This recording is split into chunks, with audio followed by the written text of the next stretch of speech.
मनोजवं मारुततुल्यवेगं जितेन्द्रियं बुद्धिमतावरेशं वातात्मजं वानरयूथमुख्यं श्रीरामदूतं शरणं प्रपदे श्रीरामदूतं शरणं प्रपदे। अतुलित बलिधामं हेमशैलाभदेहं धनुजवन कृशानुज्ञानिनामग्रगण्यं सकलगुणनिधानं वानराणामधीशं रघुपतिप्रियभक्तं वातजातं नमामि। पूछ बुझाई खोई श्रम धरेल घोरूप बहोर जनक सुता के आगे ठाड़ भयउ कर जोर। पूछ बुझाकर थकावट दूर करके और फिर छोटा सा रूप धारण करके श्री हनुमान जी जानकी जी के सामने हाथ जोड़कर जा खड़े हुए। मातु मोहि दीजे कछु चीना जैसे रघुनायक मोहि दीना चूड़ामणि उतारि तव दयओ हर्ष समेत पवन सुत लयओ कहे तात यस मोर प्रणामा सब प्रकार प्रभु पूरन कामा दीन दयाल बिरदु संभारी हरहु नाथ मम संकट भारी। श्री हनुमान जी ने कहा, हे माता मुझे कोई चिन्ह पहचान दीजिए। जैसे श्री रघुनाथ जी ने मुझे दिया था तब सीता जी ने चूड़ामणि उतार कर दे दी। हनुमान जी ने उसको हर्ष पूर्वक ले लिया। जानकी जी ने कहा, हे तात मेरा प्रणाम निवेदन करना और इस प्रकार कहना कि यद्यपि हे प्रभु यद्यपि आप सब प्रकार से पूर्ण काम है, आपको किसी प्रकार की कामना नहीं है, तथापि दीनों दुखियों पर दया करना आपका विरद है और मैं दीन हूँ। अतः उस विरद को याद करके हे नाथ मेरे भारी संकट को दूर कीजिएगा। तात शक्र सुत कथा सुनाए हूँ, तात शक्र सुत कथा सुनाए हूँ, बान प्रताप प्रभु ही समुझाए हूँ, मास देवस महु नाथु न आवा, तो पुण्य मोहि जियत नहीं पावा, कहु कपि के विधि राखो प्राणा, तुमहु तात कहत अब जाना, तोहि देखे से तले भई छाते, पुण्य मो कहूँ सोई दिनो सो राती।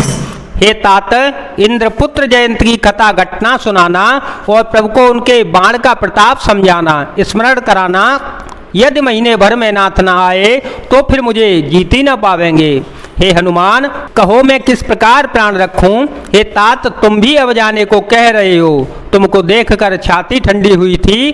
फिर मुझे वही दिन और वही रात जनक सुतहि समुझाए करे, बहु विधि धीरजु दीन, चरण कमल सिरो नायक पे, गवनु राम पाहि कीन।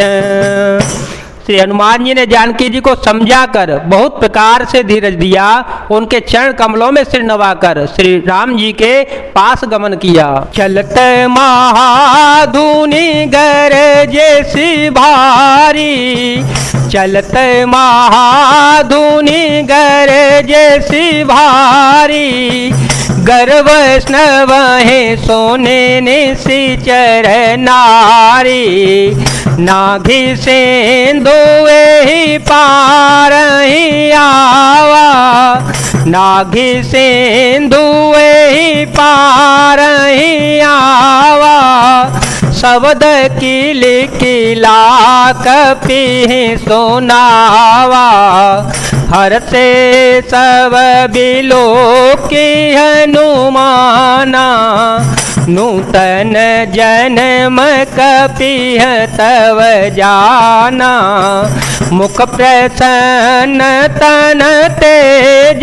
विराजा, मुख प्रसन्न तन तेज विराजा, कीने श्री रामचंद्र कर राजा, कीने श्री रामचंद्र कर काजा, मिले सकल अति भय सुखारी, तलपत मीन पाव जिमि बारे, चले हर सिर गुनायक पासा, पूछत कहत नवल इतिहासा। चलते समय उन्होंने महाधुनि बड़े जोर से गर्जना किया, जिसे सुनकर राक्षसों की स्त्रियों के गर्भ गिरने लगे। समुद्र लांघ कर वे इस पार आए और उन्होंने वानरों को किलकिला शब्द हर्ष ध्वनि सुनाया। श्री हनुमान जी को देखकर सब हर्षित हो गए। तब वानरों ने अपना नया जन्म समझा। श्री हनुमान जी का मुख प्रसन्न है और शरीर में तेज विराजमान है, जिससे उन्होंने समझ लिया कि ये श्री रामचंद्र जी का कार्य कराए। सब हनुमान जी से मिले और बहुत ही सुखी हुए। जैसे तड़पती हुई मछली को जल मिल गया हो, सब हर्षित होकर नए नए इतिहास वृतांत पूछते हुए श्री रघुनाथ जी के पास चल पड़े। तब मधुबन भीतर सब आए, तब मधुबन भीतर सब आए, अंगद सम्मत मधुफल खाए, रखवारे जब बर जन लागे, मुष्टि प्रहार हनत सब भागे। तब सब लोग मधुबन के भीतर आए और अंगद की सम्मति से सबने मधुर फल या मधुफल खाए। तब रखवाले बरजने लगे। तब घूंसों की मार मारते ही सब रखवाले भाग छूटे। जाय पुकारे ते सब बन उजार जोवराज, सोने सोग्रीव हरस कपे, करे आए प्रभु काज। उन सब ने जाकर पुकारा कि युवराज अंगद वन उजाड़ रहे हैं। यह सुनकर सुग्रीव हर्षित हो गए कि वानर प्रभु का कार्य कराए। जय जय सिया राम, जय वीर हनुमान जी महाराज, जय भोलेनाथ, जय दीनानाथ, जय शिव शंकर।